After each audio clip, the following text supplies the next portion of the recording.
to be talking about protecting girls' rights. And I'll be speaking to Mrs. Catherine Mikado. She's the Director of Girls Education Unit at the Ghana Education Service, and Mr. Felix Abeko. He's the CEO for A to Z Firm Movement. So good morning, gentlemen and lady. Welcome to TV3 New Day. Why this campaign to protect girls' rights, or what exactly will be special about this particular campaign?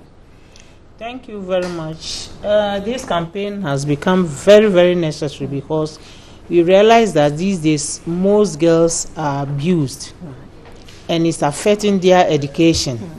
They are human beings like boys and they have equal opportunities. So we need to campaign so that people will understand the right of these girls and stop abusing them.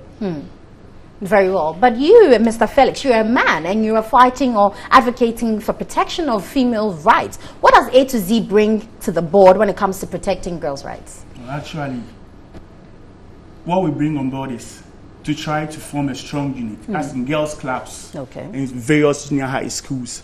So it will be like a platform for network, so they can be able to be there for each other, support each other. And then again, also to, let me say, inculcate in them the spirit of entrepreneurship.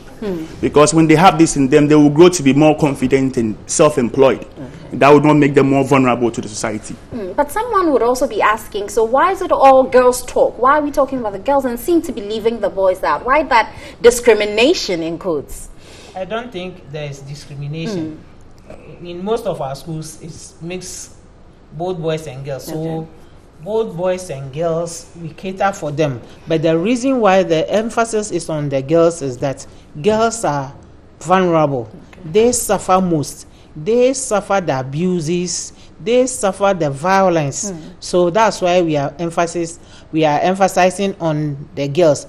And in doing so, we also involve the boys so that they will understand that we are partners, so that they can support their sisters. Very well. So I know the Ghana Education Service is taking a stance on teenage pregnancy, especially because the girls drop out when they become pregnant. Currently, what are you doing about that situation? Yeah, very good.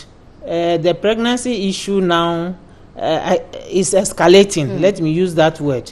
So because of that, we have taken a bold step. First, there is no policy or guidelines with regards to pregnancy of girls in schools. So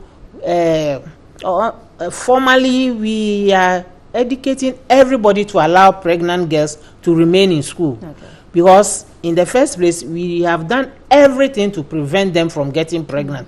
But still some of them are getting pregnant. And pregnancy is not a disease. And pregnancy cannot just end the future of these girls. So once they become pregnant, we want them to remain as far as their health can allow them to stay and deliver, and also get back to school after delivery.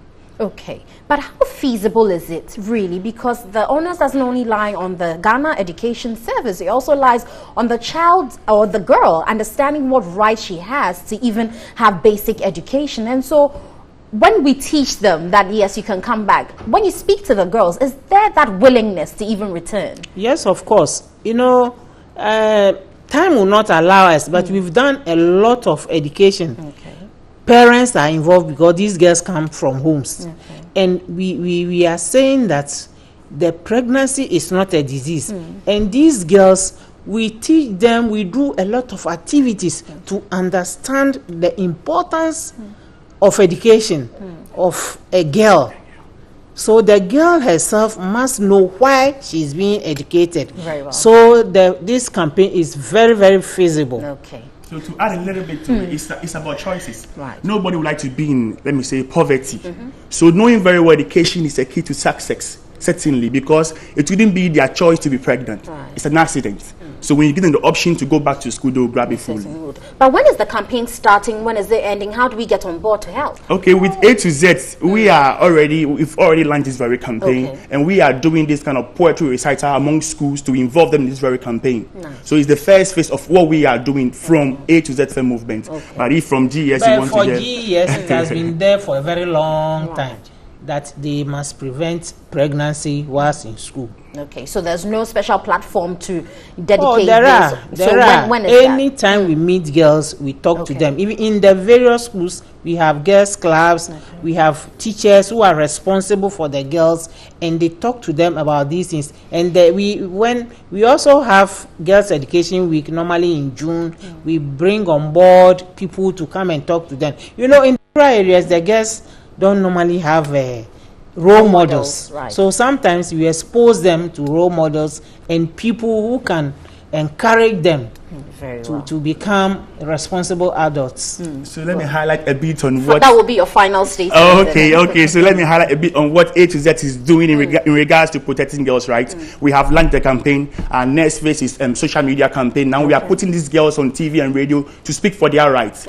We won't speak for them anymore. We are trying to groom them so they can be very defensive and very vocal. When they can speak for their rights, they can really, let me say, champion a cause to protect their rights. That is what we are doing as part of... To add to that, I also encourage you, the media ladies, to also use your platform to encourage the girls. Which we always do. Certainly, when we get the chance, we certainly do that. But ladies, go out there, protect your rights, because every female in this country has the basic rights specifically to education. I have been speaking to Mrs. Catherine Mikado, Director of Girls Education Unit and the Ghana Education Service. Also, Mr. Felix Abeko, he's the CEO for A to Z Firm Movement. And on that note, we'll take a break. We'll be back with more here. Stay with us.